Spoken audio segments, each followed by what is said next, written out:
শ্রীকৃষ্ণ দ্বৈপায়ন ব্যস্ত নয় শ্রী সুখদেব গোস্বামী শ্রীমদ্ ভাগবতে একবারও রাধা নাম উচ্চারণ করেননি, কারণ রাধা নাম করার সঙ্গে সঙ্গে তার সমাধি অবস্থা প্রাপ্ত হতো।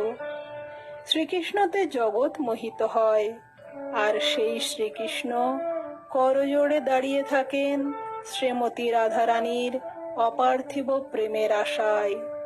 তাই তো রাধা নামে জগৎ শুদ্ধ মানুষ মোহিত হয়।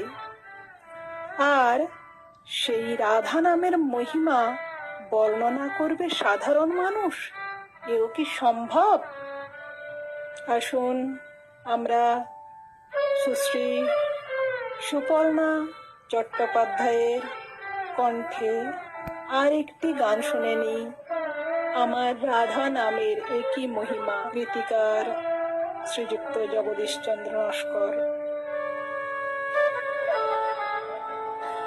আমার রাধা নামের কি মহিমা, রাধা নামের কি মহিমা, যে নামের গুণে দুই নয়নে নামের ধরা কখনো থাকে না, যে নামের গুণে দুই নয়নে নামের ধরা কখনো থাকে না, রাধা নামের কি মহিমা।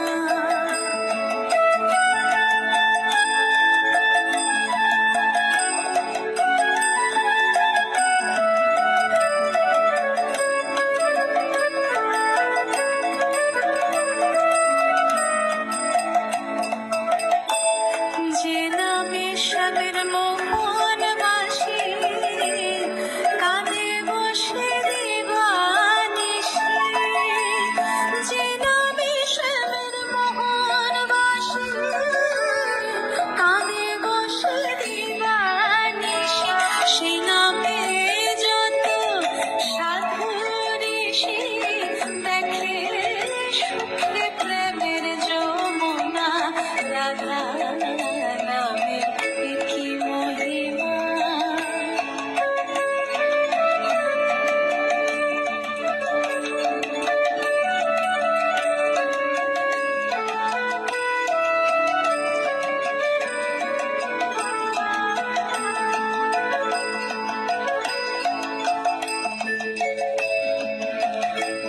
ওই কালা চাঁদের বাঁশির সুরে রাধা নামের সুধা ঝরে, কালা চাঁদের বাঁশির সুরে রাধা নামের সুধা ঝরে, যে সুধা মানে এই অন্তরে বিরাজ করে কালো সোনা, যে সুধা মানে এই অন্তরে বিরাজ করে কালো সোনা, রাধা নামের কি মহিমা।